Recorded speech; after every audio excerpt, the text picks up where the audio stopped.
ลำดับต่อไปเจ้าหน้าที่จากสำนักงานวัฒนธรรมจังหวัดสุรินทร์จะได้เตรียมเครื่องสักการะและสิ่งของพระราชทาน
โอกาสนี้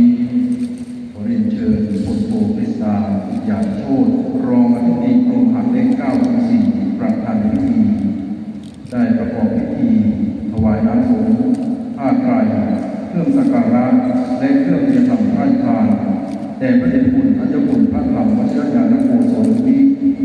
หลวงพ่อเยื้อนคณิพโนขอเรียนเชิญด้วยความเคารพครับ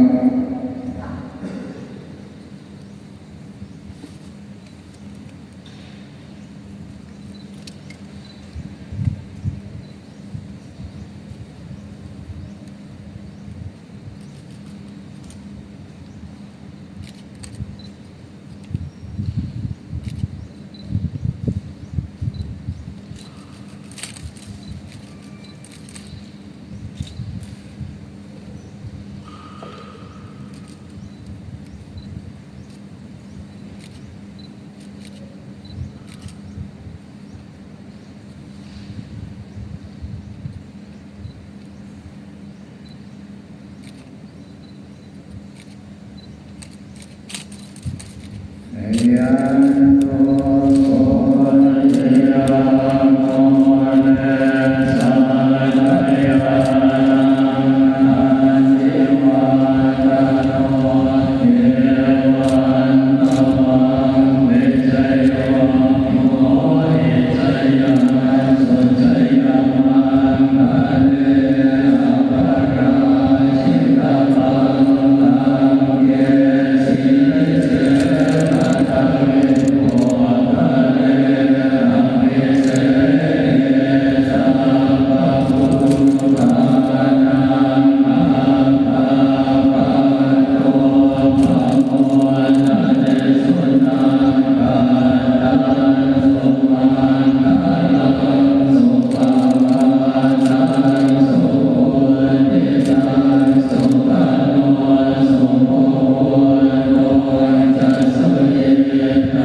ญในธรรมในพระสงฆ์สมณศักดิ์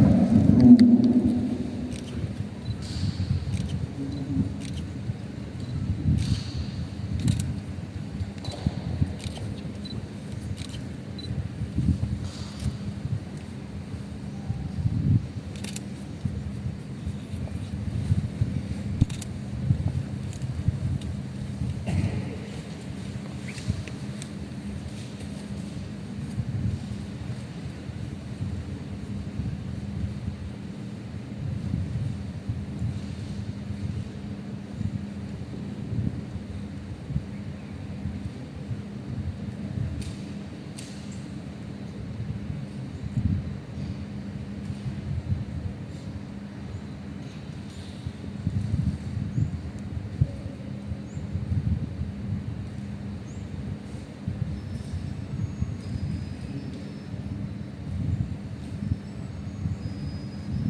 มีเกียรติผู้มีองค์ครับ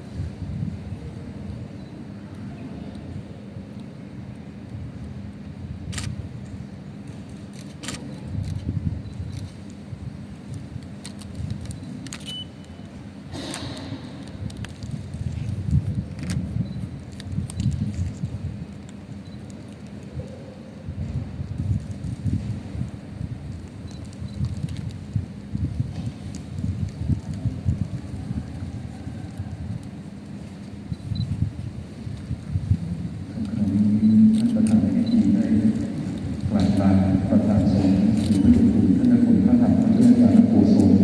วิหลวงพ่อเยือนคันธิมโลเจ้าคณะจังหวัดสุรินทร์และรับมอบของที่ เดี๋ยวจะเพิ่งเข้าอย่าเพิ่งเข้าแป๊บนึง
นี่อยู่ด้านหลัง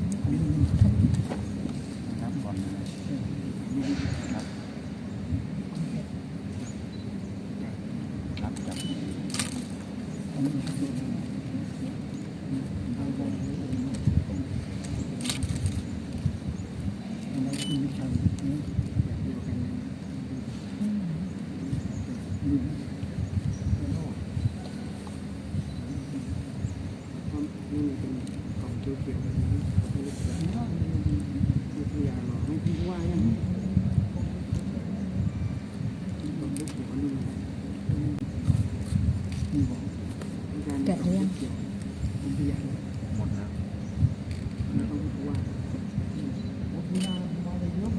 ว่าได้แล้ว ไหลลงน้ำเลยทุกวันอ่ะไปจุดเลยลูกสาวเนี่ยลูกสาวเนี่ยเอาไปเจอลูกสาวหน่อย ในนามคณะสงฆ์จังหวัดสุรินทร์ในนามจังหวัดสุรินทร์เราขอขอบคุณพลโทกฤษดาวิทยาโชติรองอธิบดีกรมมหาดเล็ก94 ทำวิปัสสนา ประธานในพิธี อะไรเงี้ย ที่ได้กรุณาอัญเชิญผ้าไตรน้ำสงฆ์เครื่องสักการะและเครื่องเทียนธรรมพระราชทานถวายแด่พระเจ้าคุณพระธรรมพระเจ้าอาจารย์โกศลวิหลวงพ่อเยือนคันธิมโล ภรรยา เจ้าคณะจังหวัดสุรินทร์อยู่ในข่าวคราวนี้ครับ เท่าได้ไปแล้ว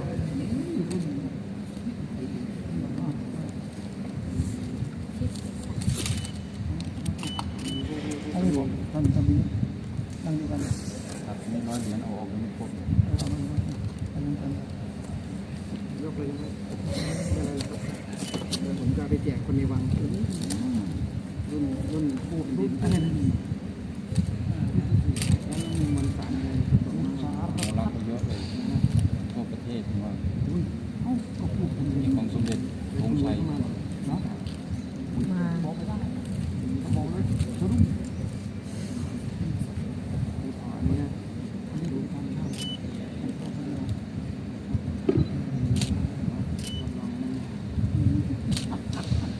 ถ่ายรูปถ่ายรูปได้ไหม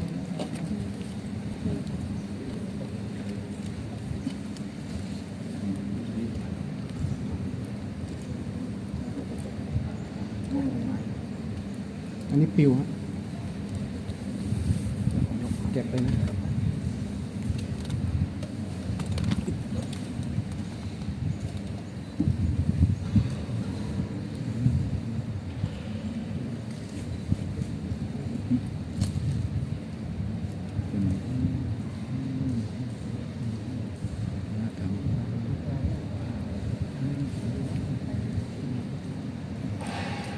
นี่คือกระทรวงวัฒนธรรม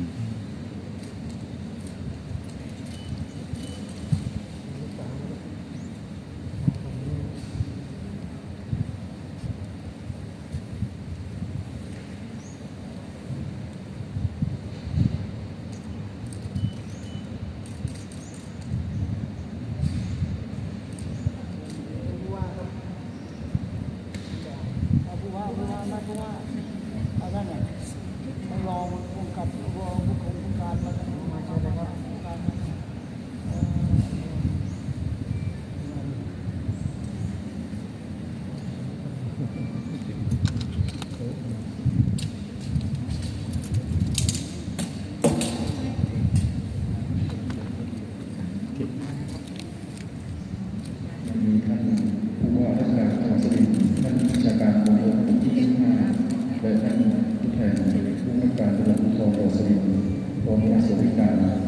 ได้บันทึกภาพร่วมกับท่านประธานครับ ด้านหลังมันก็ได้ ซ้อนสองได้ค่ะซ้อนสองได้ไหมเรียบร้อยแล้วค่ะโอเคค่ะได้เดี๋ยวพอจะหนึ่ง ข้างล่างข้างหลังครับ ได้ค่ะได้1 2 3นะคะยกมือ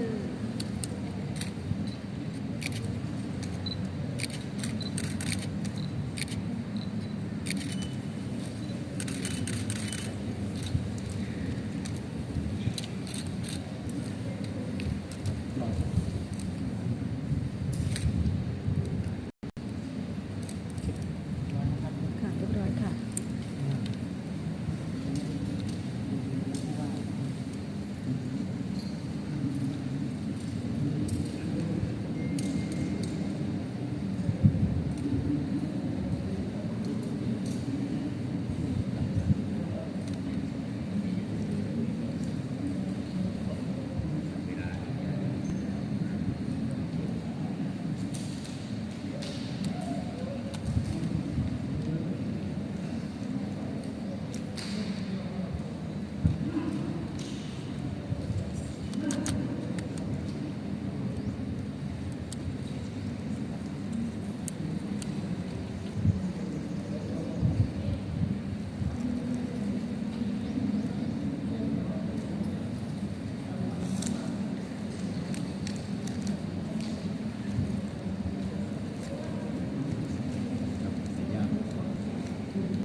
โอ้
ที่แต่งกายชุดสีขาวข้าวทางเป็นครับเอเจเบื้องหน้าหลวงพ่อโดยคุณและคุณข้าวทางเรื่องอย่างโฆษณาท่านประธานในพิธีจะได้ถวายเครื่องใช้คำในหลวงปู่คำแรงคุณชี